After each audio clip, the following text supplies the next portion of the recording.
Welcome to The Social Podcast, where no discussion or debate is off limits. Looking good, audience. Thank you so much. Happy Monday and welcome to The Social. Oh, guess what? Let's get started. We're gonna start with a twosome I like to call drag meet. So Drake and Jagmeet Singh are making headlines after the rapper called the former NDP leader a goof. You guys, he called him a goof for going to a Kendrick Lamar concert in Toronto. Then Jagmeet then apologized, saying, "I shouldn't have gone at all. I'm so sorry, Drake, I'm so sorry." So what do we guys think? Do we think that this is a reasonable little fight to have on social media? Right, you guys don't like it? You guys don't like it, right? Well, if Jagmeet's a goof, I guess I'm a goof too, because I was there, baby.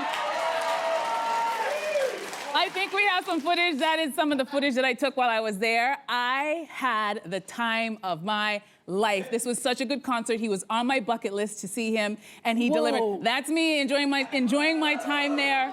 How many people were there? Oh my God, the place, it wasn't sold Full out, of but there were so many goofs there. So the goofs were up to the rafters, the goofs were all there. My God. All us goofies were there having the time of our lives. But I will say this, on a serious note, this is so embarrassing that these two grown men are having this discussion about attending a concert.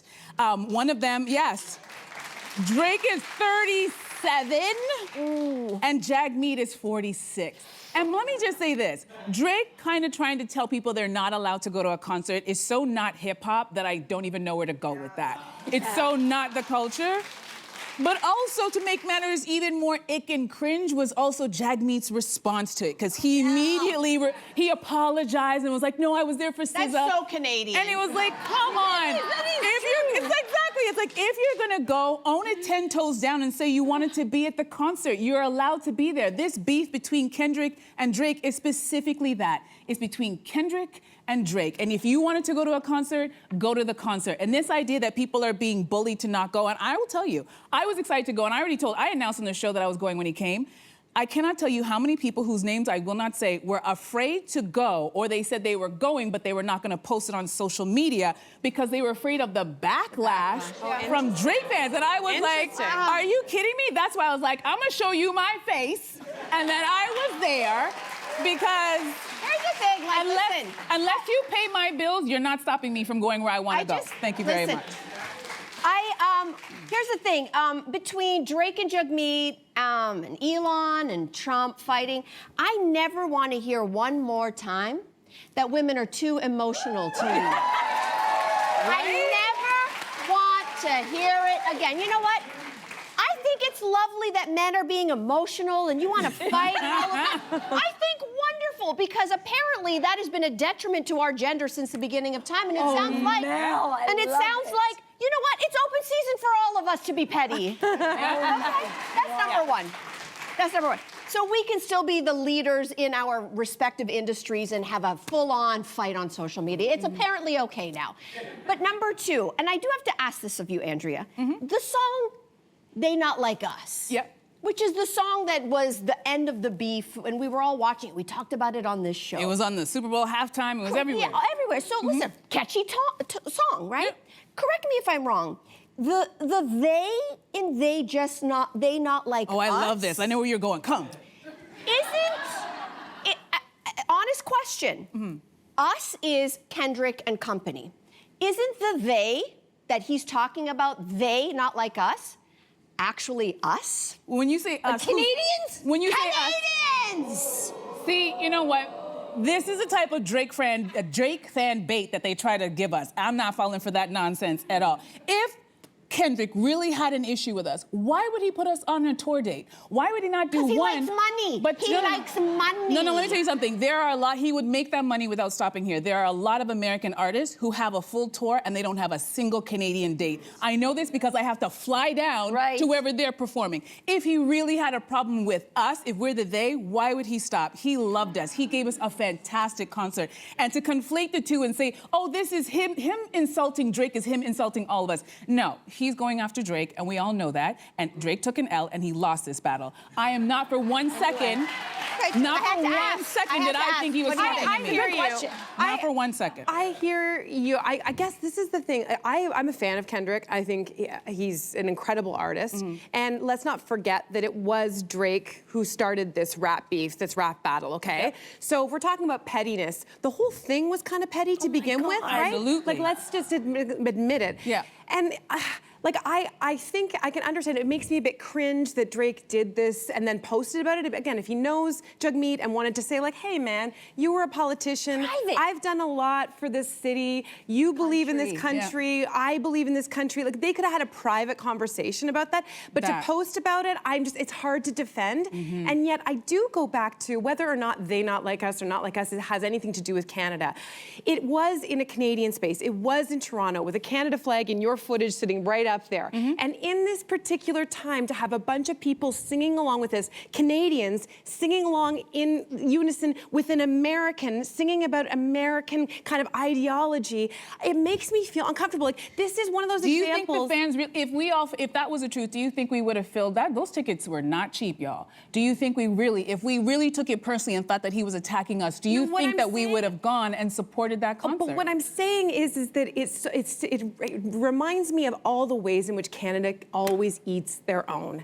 And until we really start, no matter what you feel about this beef and whatever, Drake has done a lot for this country. He did a lot when it came to basketball. He's done a lot with putting Toronto on the map. He has put it the 6th. He has made this country. And no one's taking away from that. From across. And it's this particular time right now with Donald Trump and everything. And I just think there's something about the timing of this that really doesn't sit right. And also, I think that as Canadians, we really need to be big-upping each other. You know what? Otherwise, we're always going to be in the shadow of the state. I'll tell you something about how Kendrick took the high road. So he performed that song, Not Like Us. And as soon as the song was over, because I was there, people started chanting for him to sing it again, but then he went into another song, so that chanting died down. Right. So at the very end of the concert, there was, without being prompted, everybody starts banging their seats and say, play it again, one more time. Really? Without being prompted. And Kendrick stood there, and he enjoyed that silence, and he did not perform the song again.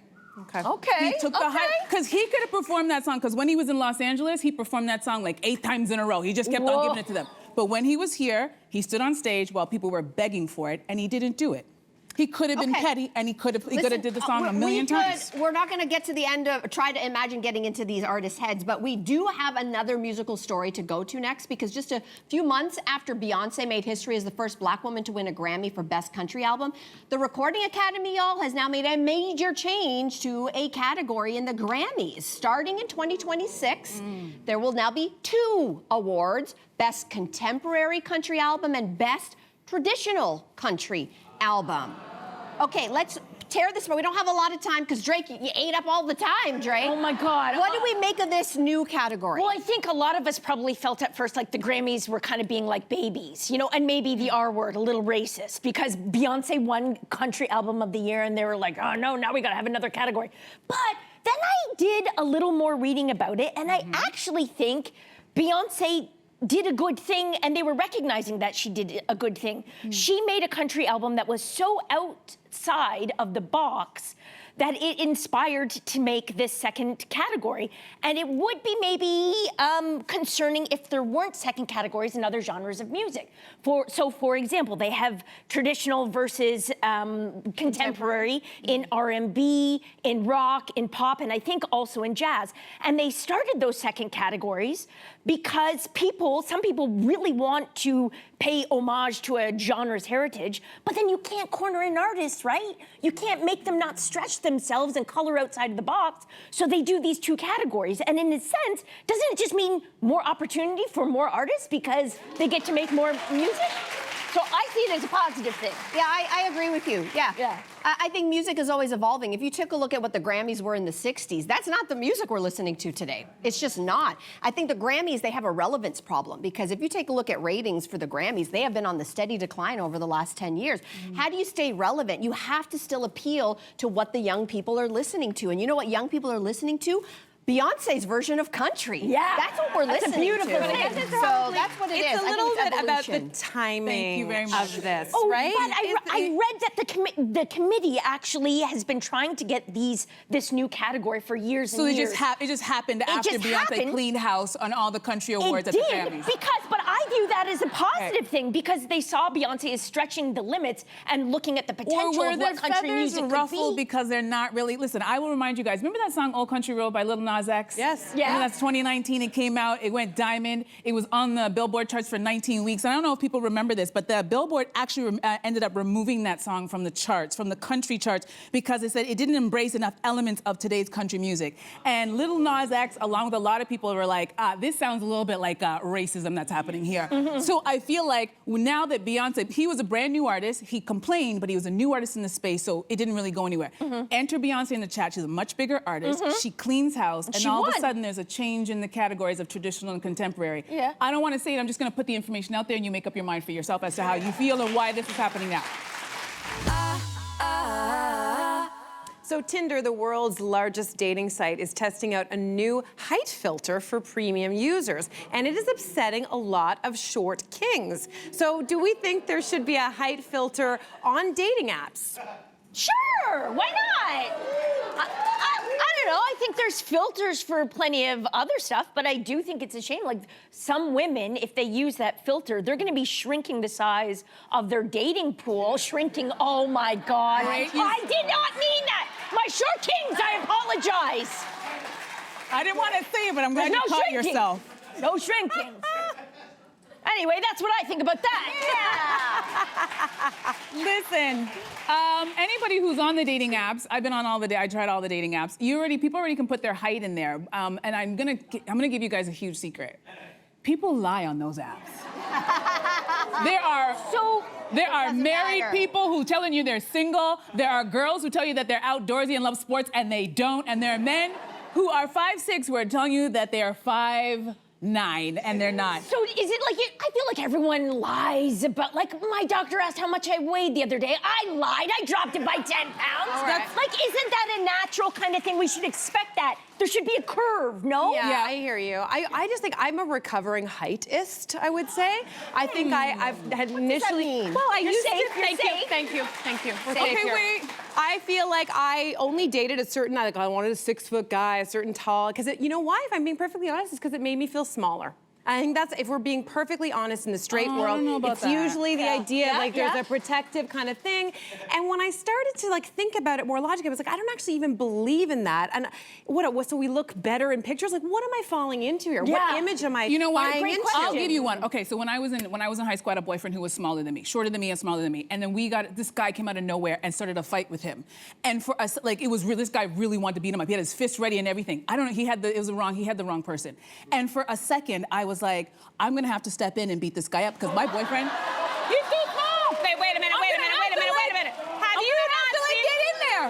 Have you seen And Tom it was Cruise? in that moment. It was in that moment that I was like, No. a bigger guy would have Tom been Cruise or less Tom nervous. Cruise is a short king who could do his own stunts. I feel like Bruce Lee wasn't especially tall yeah. either. I don't think that has any relevance at Hold on, all. I have to jump in here. Okay, if this filter would have existed back in the day when I was dating, I would have never met my husband. I would have never met anybody. Because here's the thing, I don't think it's anything specifically wrong about this because I think if you have a type, you have a type, and that's fair. You have a type, I have a type. But I also think that within your type, you can have two people who look exactly the same, but also your chemistry, the thing that you cannot outsource to an algorithm, has to take over. Yeah, So there's the no filter. idea of, oh, well, it has to be here or it has to be here. I think that for me, listen, I'm gonna sound real old right now, but I don't have a horse in this race. I haven't been dating. There wasn't even really dating apps when I was dating. So I'm speaking about something I don't know a lot about. So I admit that. But I'm also old school, and we met in real life. And sometimes something that you think is a problem because it's a filter, if you actually attach it to a real, full human being, it doesn't matter anymore. Yeah. I hear you, and on paper that sounds really good. But when you can see the top of his head, somehow, and then that doesn't turn you on. you can go, you know what? This guy's gonna be a great friend and maybe he's good for somebody else. And I think we're allowed to do that. But I will say this, if we're gonna start having filters where we can say, hey men, I need to know how tall you are, we have to be very careful because it's a very slippery slope for us ladies, because the men might be like, well, I want some measurements too.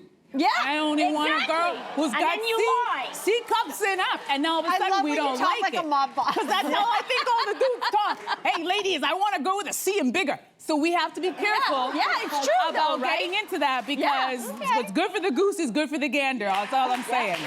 So let me leave all the short kings and the top of their shiny heads alone. Speaking of short kings, demand for Labubu is surging in Canada.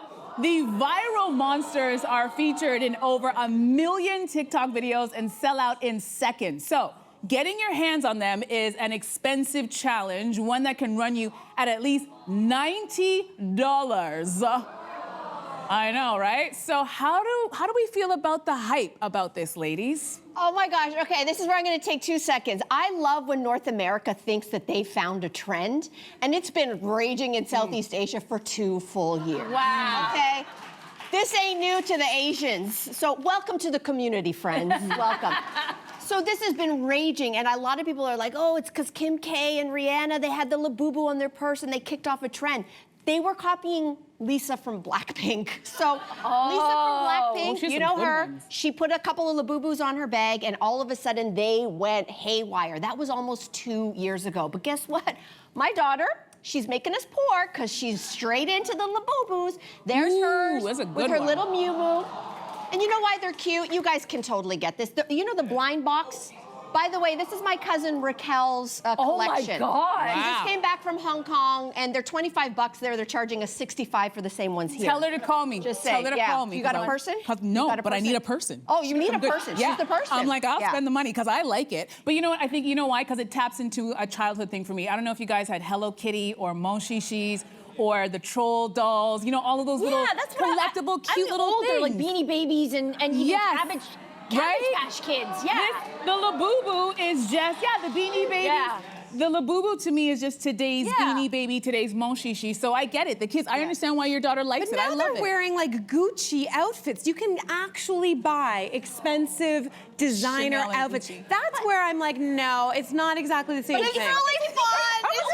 Wait, it's not exactly the same thing because there weren't adults buying Cabbage Patch Kids. They were buying them for their kids, right? Exactly. So this, like the adult side of things, like I can't afford designer jeans, let alone designer toys Wait a right second. now. So what about the adults who like those Royal Dalton figurines? But Those that's are for not a adults. toy. But That's a pretty lady. What? See how you? But it's the same thing. It's a collectible little thing that you like that really doesn't have like a function or a purpose. It's expensive landfill and it's a marketing ploy. Don't fall for it. It's stupid. You're so. No! Subscribe to the Social Podcast so you don't miss a fiery debate. Until next time, socialites.